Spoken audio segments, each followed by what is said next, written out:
Ladies and gentlemen, welcome back to the Calgary Flames franchise mode here in NHL 19 on the PS4. I am your GM, Mark Closer. It will say Chris Snow, but we all know he got fired in the middle of one of the seasons or whatever the storyline I used.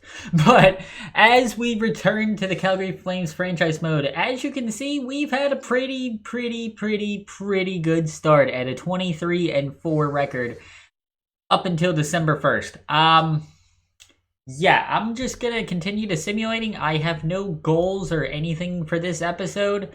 Let's just get some simulating done and see where we can go from there. Alright, now obviously the goal will be 1 month at a time, so we'll simulate up to January 1st, and if anything happens, I'll cut back in. And as I say, I cut into anything that happens. Noah Hannafin has been injured with a sore shoulder, which means he'll be out like a couple weeks. Thankfully we have Mr. Mark Stone. Or Michael Stone, I'm thinking of the good winger. Okay, yeah, I'll be right back. Okay, I figured I'd cut in with this just to show you guys this trade that Minnesota's trying to offer us. Our 5th round pick from this year for the 4th round pick of next year and a Mr. Zach Parise. Yeah. For a guy that's getting older, he's got 13 points. Yeah, he is not simulated well. I'm not taking him. I just wanted to show this offer. Apparently Minnesota really wants to get rid of Spurgeon and Parise. Yeah, I'm good on that one. Thank you. And a little bit of bad news. A couple days after Hannafin comes back from injury, Sean Monahan goes out on injury until January 2nd. Basically, only about 2 weeks, but still, that kind of hurts. Thankfully, Dylan Dubé, you've got your chance, buddy. Yeah, we've still continued the good run. As you can see, we're 27-4-6. I'll be honest, this is one of the best starts I've had to a franchise in I can't tell you how long. Thank God. Monahan's already back. That didn't take long. He was out for about 2 games and we won both of them. Beat out San Jose, and on New Year's Day, we get the Los Angeles Kings. Yusuf Alamaki can just get replaced. I'm not taking Chris Russell. No, Edmonton. So, we've hit January 1st, and we are 34-6. For the month of December, we had a shootout loss, 1 regular loss, and that's it. Okay, bud. So, looking at it through January 1st, Johnny Gaudreau's 38-40, Pasternak's 35-40, and then Monahan, even though he was injured a couple of games, and out for a couple games, 26-38. That's not too bad for him. What's surprising me is Morgan Klimchuk. 27 points on the 3rd line. And look at this. 5 power play goals. I did not realize he was going to be this good, or else I probably would have used him more. I mean, granted, he got 60-63 and 55-68 in the AHL seasons. As a 4th liner, he didn't do much for us in the 1920 season, but then again, that really wasn't a good season for us. Yeah. 3rd line Morgan Klimchuk is putting up more points than Matty Tkachuk and Daniel Sprong. Oh my. Dylan Strome on the 2nd line's not doing too bad, 24-40. Elias Lindholm, 23-40, that's completely fine. Our 4th line, sorry, I can't speak. Our 4th line of Bennett with 11, Krejci in 18, and Lazar in 17, that's completely fine as well. Yeah, the only one that doesn't have a point is Michael Stone, and he only played 3 games. I mean, Dubé has a point, so yay. Hunter Shinkruk has a point, yay. Everybody should be at least a plus. Grotch has a plus 22, okay. I like to see that. Hunter Shinkruk is even at 5 games, but I don't expect him to do much. Yeah, this is turning out to be better than expected. John Gillies is 4-0-2 with 2 shutouts. 925 and 218, not actually really good for a backup. Eunice Corpy Solo, however, 26-4-4 with 6 shutouts, 946 save percentage, and 156 GAA. I'm going out on a limb. Granted, if we do terribly throughout the playoffs or anything like that, I'll regret this decision. Or actually, you know what? I'm not going to regret this decision at all. Eunice Corpy Solo is our signing of the season. Oh my, he's pretty amazing. I really didn't add anything to the defensive line. The only thing I added was a couple forwards in Pasternak, who I acquired via trade, and I think Krejci, but yeah, Eunice Creepy Salo is going to be your player of the year so far. Yeah. Let me just check the entire league save percentage. He's got the most wins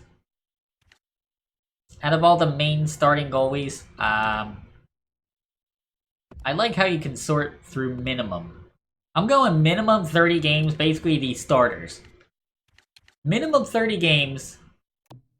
He's got the least amount of losses, as you would like to expect. Mike Smith being second, ironically.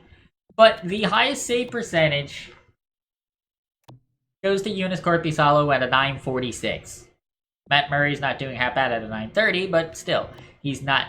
Oh my god, Steve Mason, why are you on the Bruins and starting? Anywho. Eunice Corpusalo at a 156 has the lowest GAA. My god, and he's got 2 assists. Him and Robin Lehner are tied for the league in points there. Yeah, I'm not gonna complain whatsoever about any of this. Let's just check the standings, I guess. Obviously, we're going to be still on top because our point differential to the next team is 14 points, and that is the Florida Panthers. How are the Florida Panthers that good? Huberdeau, Barkov, and... okay, never mind. Huberdeau, Barkov, and Grunderson. Okay. Holtby and Luongo are their goalie tandems. Hello? Adam Larson and Aaron Ekblad, All-Star Game age 23. No. Aaron Ekblad, what's the Doc Emmerich saying? All-Star Game age 18?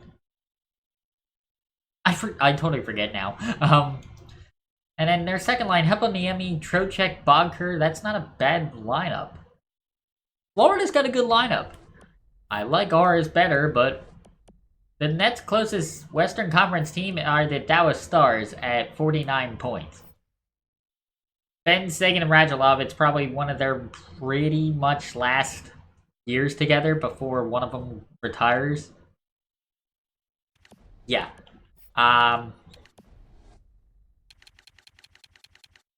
Point percentage, we're obviously going to be first. Goals per game, first. Goals against, first. Jesus. Oh, hello. That's not too bad. Power play goals, we're down 3. 7th. We're 7th in power play goals, so that's not too bad at all. Our power play percentage is 2nd in the league. Our penalty kill, we're about mid-tape. We're about mid-pack, so I can't really complain about any of that. At home, we're obviously going to have the best record. Away, we're going to have the best record. Through the first half of the season, I'm extremely impressed with this team. I'm not making any moves because I don't want to mess up the franchise of this. That's all the scouts we have going after us. But Johnny Gaudreau, 38 points in 40 games. That's astonishing me right now. Because you got Monahan, who's the two-way forward. Pasternak the play... Okay, that is the reason why. You've pretty much got that sniper, playmaker, two-way forward combination going on the front, and that's, I'm gonna say, helping a lot. Klimchuk being the sniper. Third line center is Jankowski being the two-way forward, and Lindholm being the playmaker. Okay. What's our second line kind of looking like? Okay, Kachuk we already know is power forward. So Danny Sprong, sniper, and then Strome being the playmaker. as much as I love Matty Tkachuk, I really don't. See, this is the problem I'm having. Matty Tkachuk is what, 86 rated? Yes. Matty Tkachuk is 86 rated. I'll be honest, I would swap him for a two-way forward in a heartbeat. But the thing is, I want to switch him, but I also want to keep him. Here's my theory.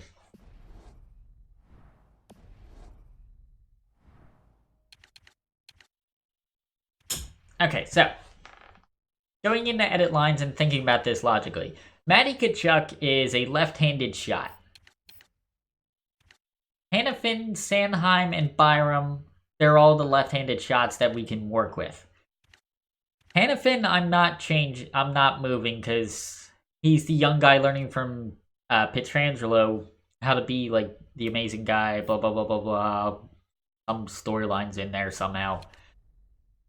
The thing is, Grachev is the defensive defenseman, and Sanheim being a two-way defender, Byram's a two-way defender. Rasmus is also a two-way. I don't know where I'm going with that theory, but if I were to move Matty Tkachuk back here to play defense, I would have to give up either Sanheim or Byram. Be honest, Travis Sanheim is on his last year of his deal. If anything, I would love to trade Travis Sanheim for a second line two-way forward. Honestly, I don't care whether he shoots left or right at this point. But a two-way forward, second line material. You know what? I said I wasn't going to make any moves, but I'm going to see if there's anything available in the trading block, and I will be right back.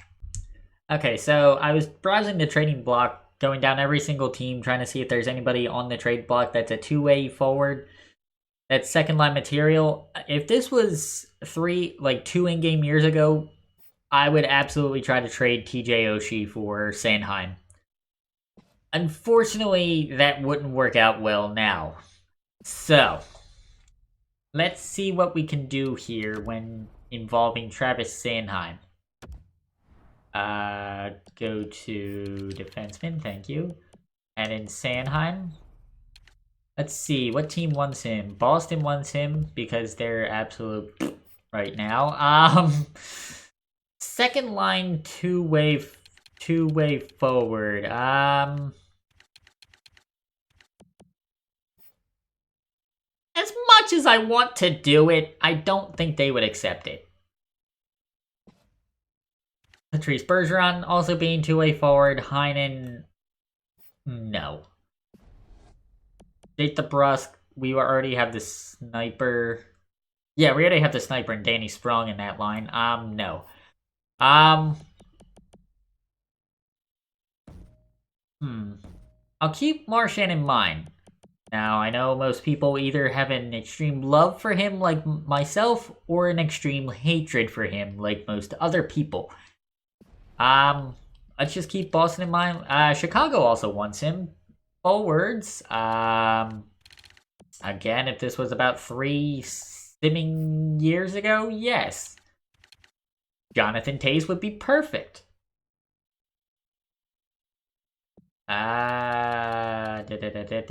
Next closest to it, no. Okay, so Colorado wants him, and they're doing halfway decent. No. I'm looking for a winger that's a two-way forward. Sorry, I had to sneeze there. Yeah, I'm looking for a winger that's a two-way forward, second line material. Detroit, I don't foresee anything coming about this. Except for maybe Philip Zadina. Bad news is he's going to come into money this year. Good news, in 38 games, he's already got 25 points, which would put him in my second line. I think they've already extended his contract because extension length and extension salary. But his trade value is way up there. Okay, so not him.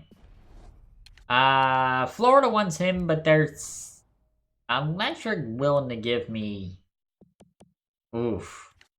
What do I want out of this? Two-way forward, Trocheck, Dorkstrom, no. LA, who do you got? Okay.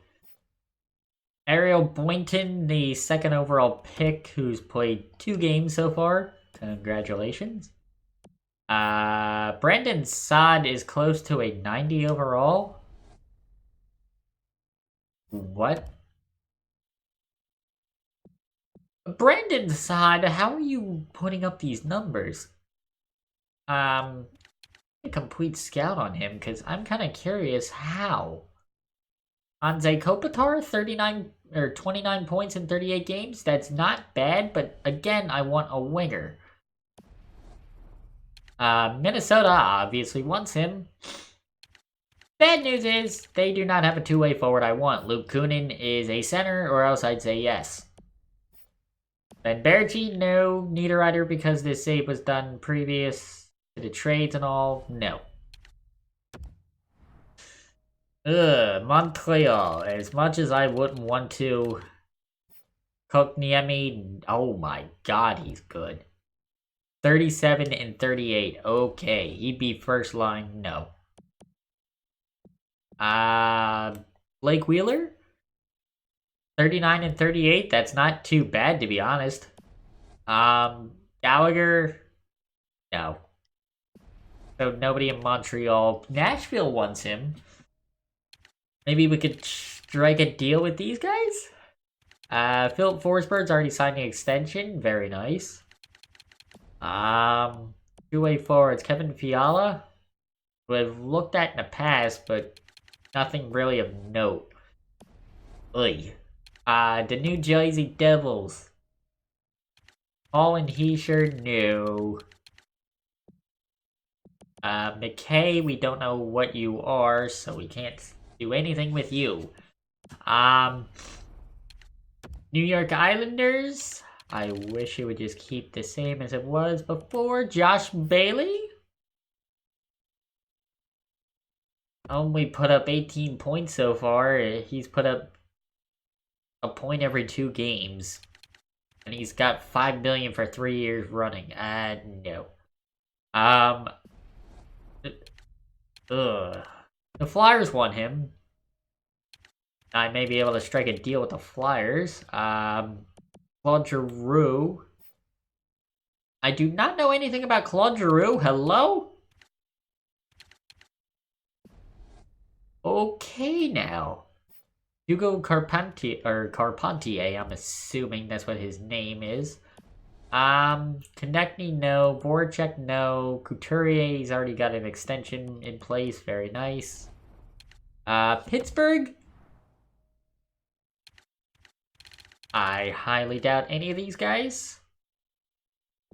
Kessel, welcome to Arizona, by the way. I love that deal for Arizona. Machezi, Russ, Tort, no. San Jose, they're not doing so hot this year. I can understand why. They have really no two-way forwards. St. Louis, congratulations on your cup win, by the way. I'm still triggered as all hell by that. Thanks, guys. Anywho. Two-way forwards. We have a Vladimir Tarasenko, but yeah, no. Braden Shen. Ryan O'Reilly, if nothing else. Braden Shen's going to be out for a while, so that wouldn't help us at all. David Perron's only got the 1 year left on his deal, but he's not performing as well. Tampa Bay's actually not doing half bad. Come playoff time, we'll see, however. Wow, a guy named Nikita Kucherov is a two-way forward and would work perfectly. Tyler Johnson, not too bad, 27 and 36. JT Miller. No. If they're not, like, second-line potential, I don't want them. The team I would not want to make a deal with. Nazem Kadri. Absolutely not. The other Roman Polak has 7 points in 38 games. Okay. They must be desperate for people. Winnipeg wants them. But out of the 4 guys, I don't think I'm gonna get anything out. Kyle Connor! Okay. 21 and 36. Second line potential. Because obviously your first line is obviously going to be Scheifele, line 8, Ehlers. But 37 and 36 for Scheifele. 36 and 36 for line 8. And then 28 and 36 for him. Okay. Kyle Connor could work. Because he's still got the 1 year left on his deal to begin with. He's got this year and next year. They want Travis Sanheim, but I think we're going to have to add a little bit more. Let's see what we could add in. We could add Columbus's second round. You know what? Let's try to add our third and Columbus's second. So, actually, maybe that's giving up a little too much. We'll keep the second. We'll add the fourth and just throw in a 6th round pick. So, essentially, Sanheim and a second for Connor with just a few bargaining tools to go in with. Will it go through? No. The value isn't where it needs to be at all. Blah, blah, blah, blah, blah. Okay, let's try the third and second. Your offer is woefully insufficient. Okay, so. Back to my original theory. Not center. Okay, Bradley Kevin Marchand. I'll be honest, I think this deal could work as is. And the thing is, Marchand's still got 3 years remaining after this on his deal. Will slot into our top 6 forward. No, duh. He's got 33 and 38 for a very bad team. I mean, not very bad, but still. Let me just try 1 for 1. But the value isn't where it needs to be. Okay, we need to add something.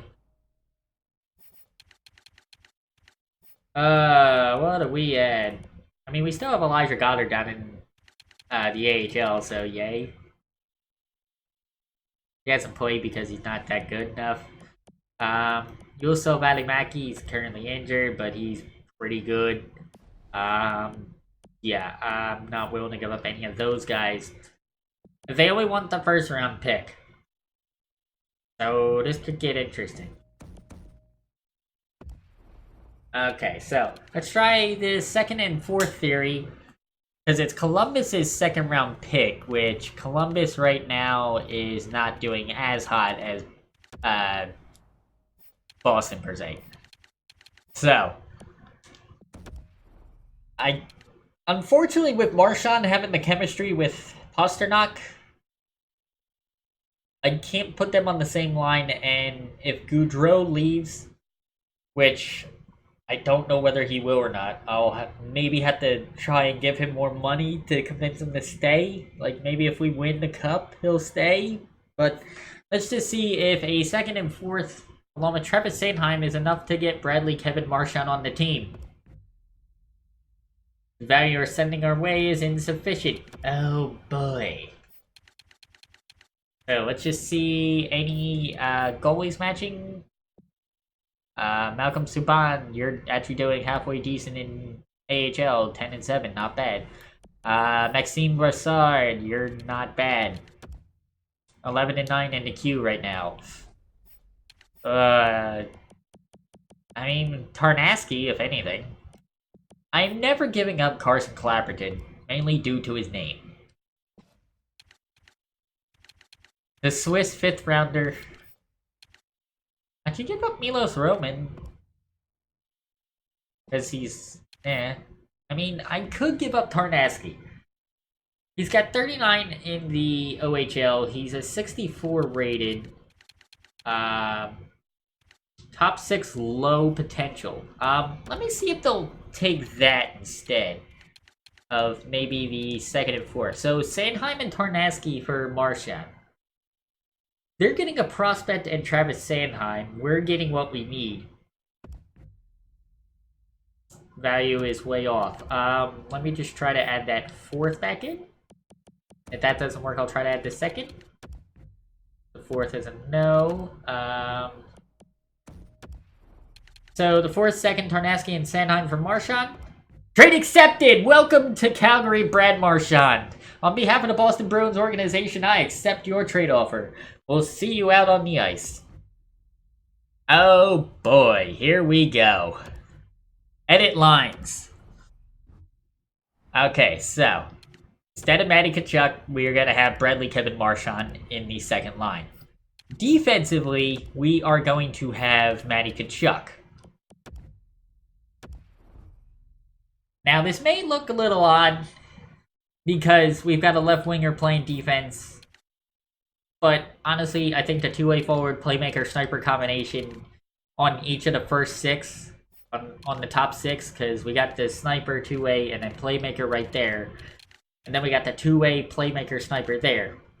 I think this will work. Sniper, two-way playmaker, we've got it on the top three, and then the fourth line's just the holdover. Two-way playmaker, two-way, so they're completely fine right there. Honestly, I think the Brad Marchand trade will not so elevate us. He's only got 25 penalty minutes, which honestly for him is impressive. Granted, I maybe could have had them eat some salary, but honestly, I'm happy with that trade.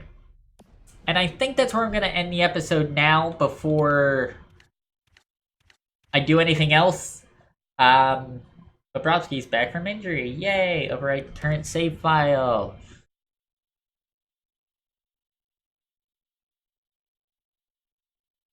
Yay! Your game has been saved. So we're going to leave this episode right here on January 1st, 2022. I'm going to assume it's at Dodger Stadium against the Los Angeles Kings, or it could be at the Coliseum. Let's just say we've got the Winter Classic, quote unquote. So yeah, that's where we're going to leave it for this episode. If you guys enjoyed it, make sure to hit that like button, subscribe if you're new, and President's Trophy bound so far. Can we keep it up? Have a great day, guys.